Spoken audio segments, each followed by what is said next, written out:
इस कार्यक्रम के प्रायोजक है राजेश मसाले। अब आएगा खाने में असली स्वाद राजेश मसाला के साथ। दोस्तों, आज सुप्रीम कोर्ट ने भारतीय जनता पार्टी की अच्छी खासी क्लास लगा दी है। जी हाँ, सुप्रीम कोर्ट ने नीट पेपर लीक मामले में सुनवाई की और इस दौरान जो बातें सामने आई हैं वो मोदी सरकार की टेंशन बढ़ाने वाली हैं। अब सुप्रीम कोर्ट ने साफ साफ शब्दों में कह दिया है कि युवाओं के भविष्य के साथ कोई खिलवाड़ नहीं होगा, कोई लापरवाही नहीं होगी और तो और केंद्र सरकार के हर कदम पर सुप्रीम कोर्ट खुद नजर रखने वाला है। तो क्या कुछ हुआ है आज सुप्रीम कोर्ट में, क्या सुनवाई हुई? दूसरी तरफ सोनम वांगचुक का अनशन खत्म हो चुका है, लेकिन आंदोलन अभी भी जारी है। तो क्या धर्मेंद्र प्रधान को इस्तीफा देना पड़ जाएगा, मजबूर हो जाएंगे प्रधान इस्तीफा देने के लिए? सब कुछ बताएंगे आज के इस वीडियो में विस्तार से, इसलिए वीडियो को पूरा जरूर देखिएगा। सलाम नमस्ते, मेरा नाम फरीन अंसारी है और इस वक्त की बहुत बड़ी अपडेट मैं आपको बताने जा रही हूँ। आप देख रहे हैं लगातार जंतर मंतर पर आंदोलन चल रहा है। युवा अपनी मांग से पीछे हटने को तैयार नहीं है। साफ कह दिया गया है, जब तक धर्मेंद्र प्रधान का इस्तीफा नहीं होता आंदोलन जारी रहेगा। पूरे देश में युवाओं का विरोध बढ़ता जा रहा है और तो और आज सीजेपी के कार्यकर्ताओं की सरकार से मुलाकात भी हुई, जेपी नड्डा से मुलाकात भी हुई, लेकिन इसके बावजूद आश्वासन दिया गया है कि जो युवा थे संसद मार्च में जो शामिल युवा थे उन पर कोई एक्शन नहीं होगा। जिन छात्रों ने जो है सुसाइड कर लिया था उनको भी मुआवजा दिया जाएगा, लेकिन धर्मेंद्र प्रधान के इस्तीफे की कोई बात नहीं हुई। जेपी नड्डा ने एक बार भी धर्मेंद्र प्रधान के इस्तीफे की बात नहीं कही। तो अब सीजेपी के कार्यकर्ता मिलकर तो आ गए, लेकिन उनका कहना है कि भाई जब तक धर्मेंद्र प्रधान का इस्तीफा नहीं होगा, मांग हमारी अभी भी वही है, जब तक धर्मेंद्र प्रधान का इस्तीफा नहीं होगा तब तक आंदोलन खत्म नहीं होगा। युवा अपनी मांग के साथ जंतर मंतर पर डटे रहेंगे। दूसरी तरफ दोस्तों, सुप्रीम कोर्ट में आज सुनवाई हुई है नीट पेपर लीक को लेकर। नीट पेपर लीक मामले में आज केंद्र सरकार को दो टूक जवाब दिया है। सुप्रीम कोर्ट ने सीधे सीधे सवाल पूछा और सीधे सीधे बातें कही हैं। सुप्रीम कोर्ट में क्या कुछ हुआ उस पर गौर करिए। नीट यूजी पेपर लीक मामले पर सुप्रीम कोर्ट ने सख्त रुख अपनाया है। कोर्ट ने कहा है कि वो इस मामले की जांच पर पूरे साल करीब से नजर रखेगी। सुप्रीम कोर्ट ने केंद्र सरकार को निर्देश दिया है कि वो इस मामले में एक विस्तृत हलफनामा दाखिल करे। इस हलफनामे में सरकार को ये बताना होगा कि भविष्य में पेपर लीक जैसी घटनाओं को रोकने के लिए क्या व्यवस्था बनाई जाएगी और कौन से कदम उठाए जाएंगे। प्रधानमंत्री नरेंद्र मोदी ने तो वादे बहुत बड़े बड़े किए थे। 2024 से वादे करते चले आ रहे हैं मोदी जी कि नीट के मामले में कोई खिलवाड़ नहीं होगा, कोई पेपर लीक नहीं होगा, युवाओं के भविष्य के साथ खिलवाड़ नहीं होगा। कल रात में भी उनका अचानक से वीडियो आया और वो वीडियो में जो है बहुत सारी बातें, बड़ी बड़ी बातें कह रहे थे कि बहुत बड़ा एक्शन लिया जाएगा युवाओं के लिए, युवाओं के हित में पेपर लीक के खिलाफ एक्शन होगा, कार्रवाई होगी। देखिए ये वीडियो आप देख लीजिए, मोदी जी ने आधी रात में ये वीडियो जारी करके क्या कुछ कहा था। पेपर लीक घटना से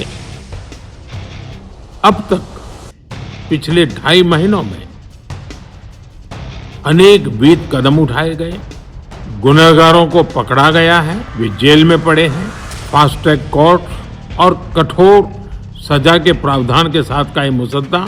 तो अब दोस्तों ये वीडियो सामने आने के बाद जब आज सुप्रीम कोर्ट में सुनवाई हुई तो उसके बाद सुप्रीम कोर्ट ने भी साफ साफ शब्दों में कह दिया है कि अब केंद्र सरकार को हर एक कदम की जानकारी देनी पड़ेगी, एक हलफनामा दाखिल करना पड़ेगा और बताना पड़ेगा कि नीट पेपर लीक को सुरक्षित बनाने के लिए क्या क्या कदम उठाए जा रहे हैं, क्या क्या एक्शंस लिए गए हैं, सब डिटेल में बताओ। ऐसे ही हवाबाजी करने से काम नहीं चलने वाला है। देखिए कोर्ट ने साफ कहा है कि केंद्र सरकार का हलफनामा आने के बाद वो मामले की मौजूदा स्थिति की समीक्षा करेगा। इसके साथ ही सुप्रीम कोर्ट ने यह भी कहा है कि वो पूरे साल इस मामले की निगरानी करता रहेगा और समय समय पर इसका फॉलोअप भी लेता रहेगा। यानी सरकार क्या कर रही है इस पर सुप्रीम कोर्ट की नजर रहेगी कदम कदम पर। कोर्ट का कहना है कि उनकी कोशिश ये सुनिश्चित करने की है कि पेपर लीक रोकने के लिए एक मजबूत और स्थायी व्यवस्था लागू हो जाए ताकि आगे चलकर ऐसी कोई भी घटना दोबारा ना हो सके। सुनवाई के दौरान केंद्र सरकार की तरफ से भी अपना पक्ष रखा गया है। सरकार ने कोर्ट को भरोसा दिलाया कि वो पूरे प्रक्रिया के बारे में विस्तार से बताएगी, यानी पेपर छपने की जगह से लेकर छात्रों तक पहुंचने तक हर कदम की जानकारी देगी केंद्र सरकार सुप्रीम कोर्ट को। कब पेपर बना है, कैसे बना है, फिर किस तरीके से छात्रों तक पहुंचा है, सब कुछ बताना पड़ेगा स्टेप बाय स्टेप।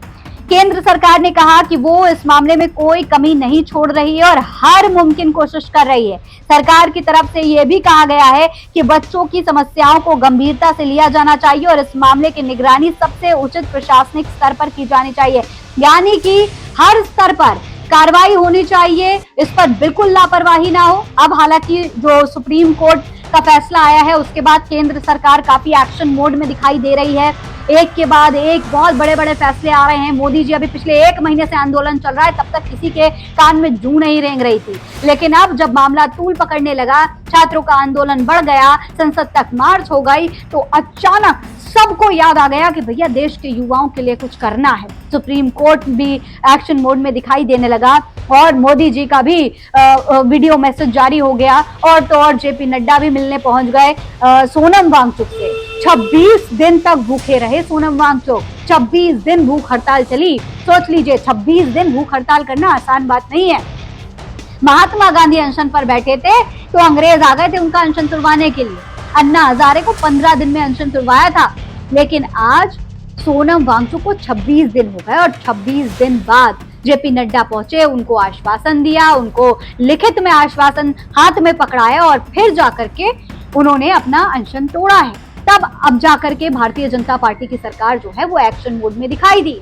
अब सोनम वांगचुक क्या बता रहे हैं अपने अनशन को लेकर? उन्होंने अचानक अभी तक, क्योंकि वो ये कह रहे थे कि धर्मेंद्र प्रधान जब तक इस्तीफा नहीं देंगे तो अनशन नहीं तोड़ेंगे, लेकिन अब उन्होंने अपना अनशन तोड़ दिया है क्योंकि लिखित में आश्वासन मिल चुका है और लगातार उनसे मांग भी हो रही थी कि वो अपना अनशन तोड़ दे, क्योंकि उनकी स्थिति बिगड़ती जा रही है, हालत बिल्कुल ठीक नहीं है, बेहद कमजोर हो चुके हैं।